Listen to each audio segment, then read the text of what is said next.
आज जो चीज हम स्टडी करेंगे वो है आपके पास evidence of molecular motion. Molecular motion से बेसिकली मुराद ये है कि आपके पास जैसे ये एक कंटेनर है और इस कंटेनर के अंदर ये जो पिंक बॉल्स हैं ये असल में एटम्स हैं। तो ये जो एटम्स हैं तमाम की तमाम एटम्स ये क्या कर रहे हैं, ये हर तरफ क्या कर रहे हैं, एक तरह से मोशन कर रहे हैं। तो ये जो एटम्स की मोशन है इस कंटेनर के अंदर उसको हम मॉलिक्यूलर मोशन कह रहे हैं।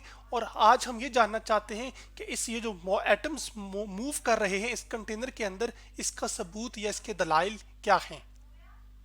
तो अगर हम रिकॉल करें तो kinetic molecular model of matter के मुताबिक आपके पास जो तमाम का तमाम मैटर है वो असल में किससे मिलकर बना हुआ है, पार्टिकल से। So all matter is made up of particles.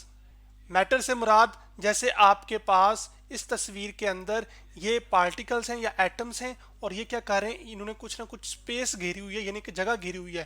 तो ये असल में एक मैटर है यानी कि मादा है। तो काइनेटिक मॉलिक्यूलर मॉडल के मुताबिक जो तमाम का तमाम मैटर है वो किससे मिलकर बना हुआ है, पार्टिकल से यानी कि एटम से।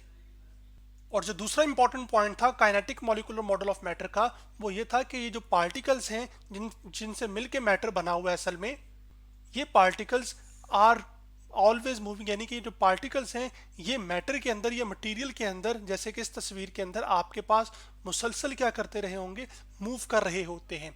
तो आज हम यही जानना चाहते हैं कि इसका एविडेंस क्या है यानी कि इसके दलाइल क्या है कि आपके पास वाकई ही एटम्स कंटिन्यूसली क्या करते हैं, मूव करते रहते हैं। तो सबसे पहला जो एक्सपेरिमेंटल एविडेंस है हमारे पास मॉलिक्यूलर मोशन का वो है असल में डिफ्यूजन का। जबकि ये जो पार्टिकल्स हैं मुसलसल मूव कर रहे हैं मैटर के अंदर, इसका जो दूसरा बड़ा सबूत है हमारे पास वो है असल में ब्राउनियन मोशन। तो डिफ्यूजन असल में हम कहते हैं movement of gas molecules from higher concentration to lower concentration.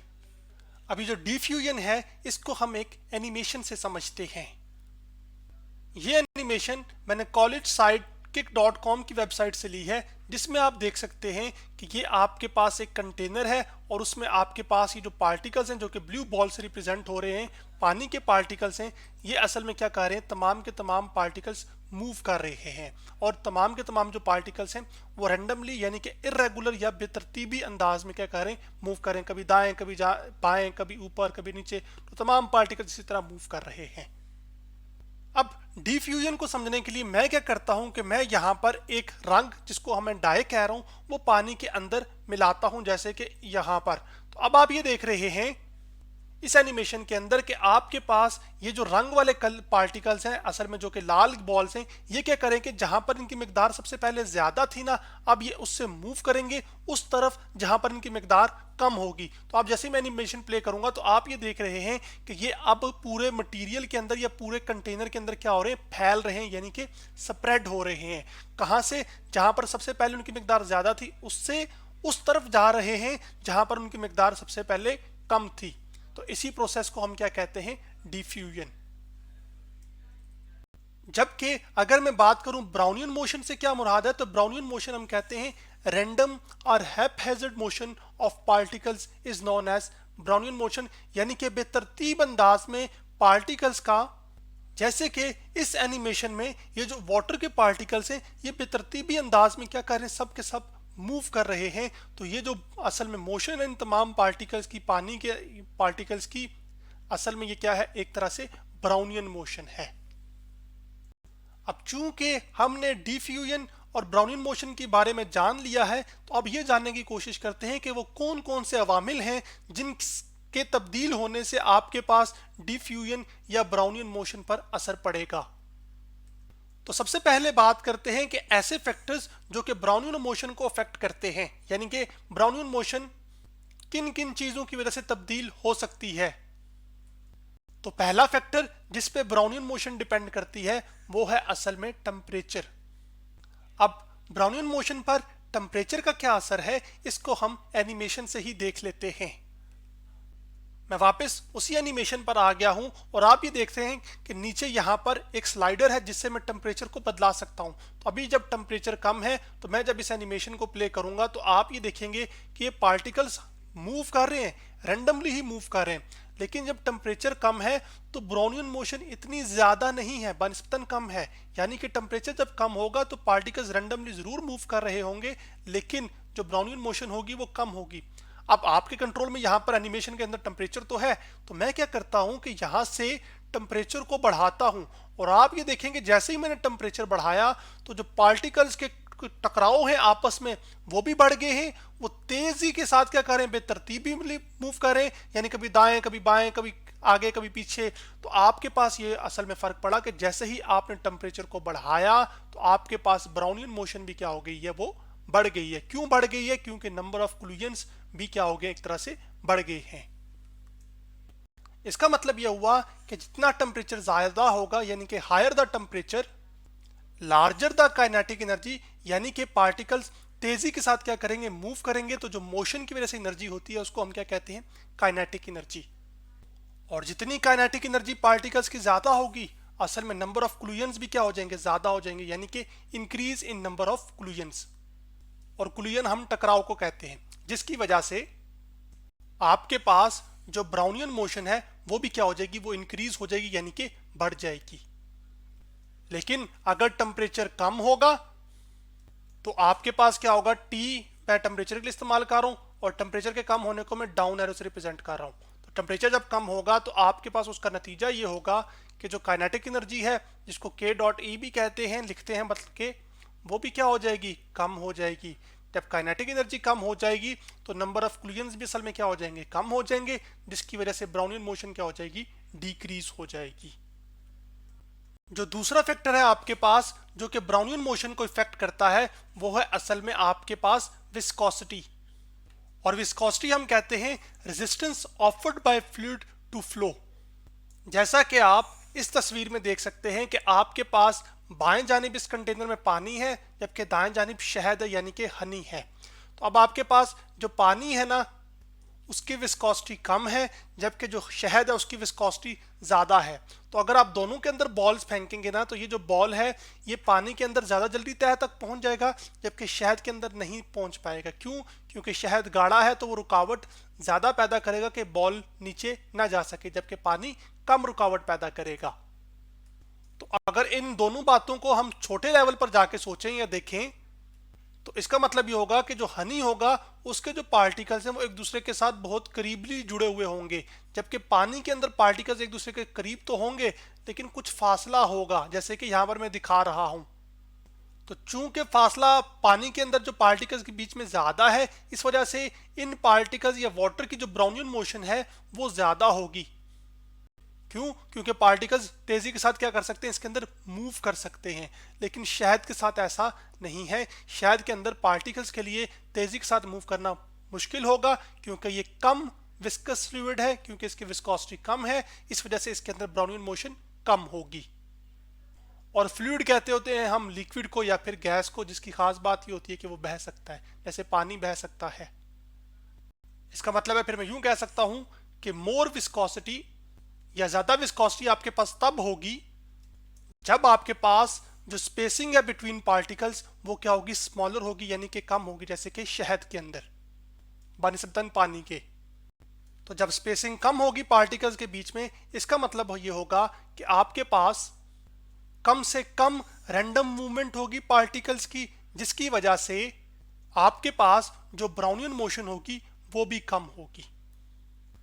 लेकिन अगर विस्कोसिटी कम होगी, यानी कि जिसको मैं नीटा कह रहा हूं, नीटा हम रिप्रेजेंट करते हैं, ईटा सॉरी, इसको यूं सिंबल होता है जो कि विस्कोसिटिक है। अगर विस्कोसिटी अब कम होगी, इसका मतलब क्या होगा कि जो स्मॉलर स्पेसिंग थी पहले बिटवीन पार्टिकल्स, अब वो क्या हो जाएगी, वो ज्यादा हो जाएगी, जब जैसे कि पानी के अंदर, जिसकी वजह से क्या होगा, पार्टिकल्स की जो रैंडम मूवमेंट है वो ज्यादा तेजी के साथ हो जाएगी, जिसकी वजह से आपके पास ब्राउनियन मोशन क्या हो जाएगी, ज्यादा हो जाएगी।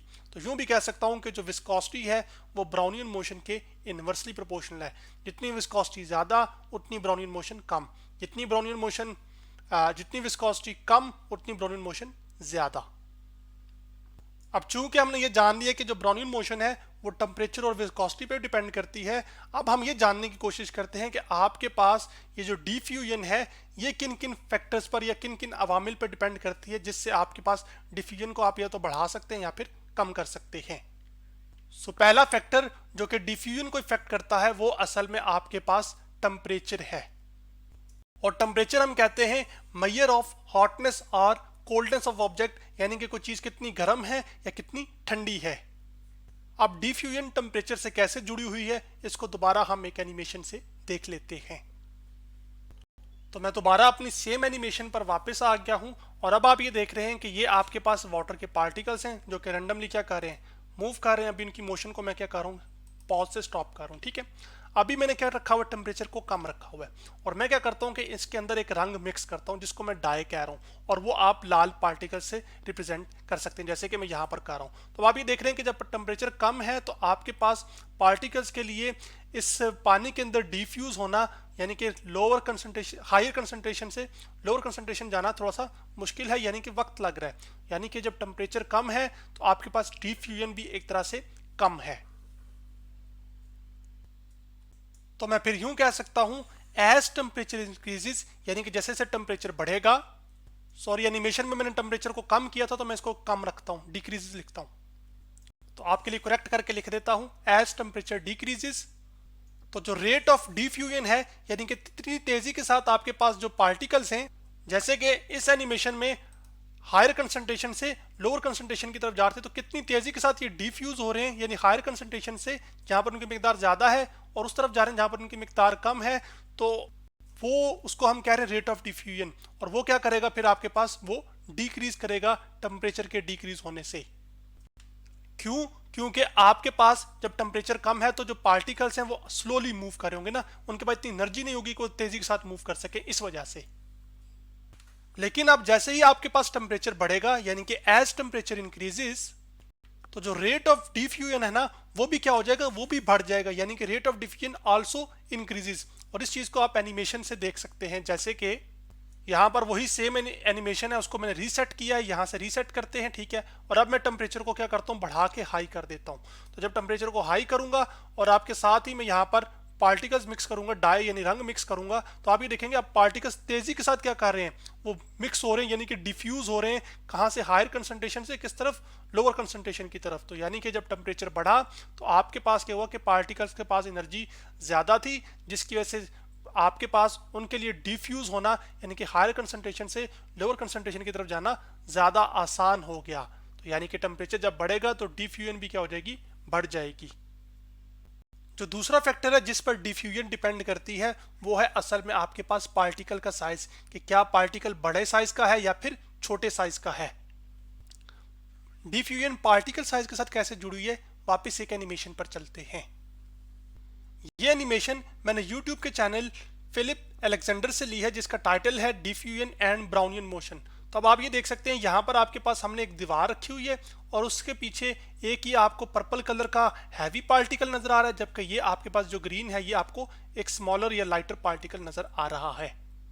अब आप क्या करते हैं कि यहां से आप इस दीवार को क्या करेंगे, सबसे पहले रिमूव करेंगे। तो जब रिमूव किया तो आप ये देख रहे हैं कि जो लाइटर या हल्का पार्टिकल है वो तेजी के साथ यहां से लोअर कंसंट्रेशन से किस तरफ मूव कर गया, इस तरफ।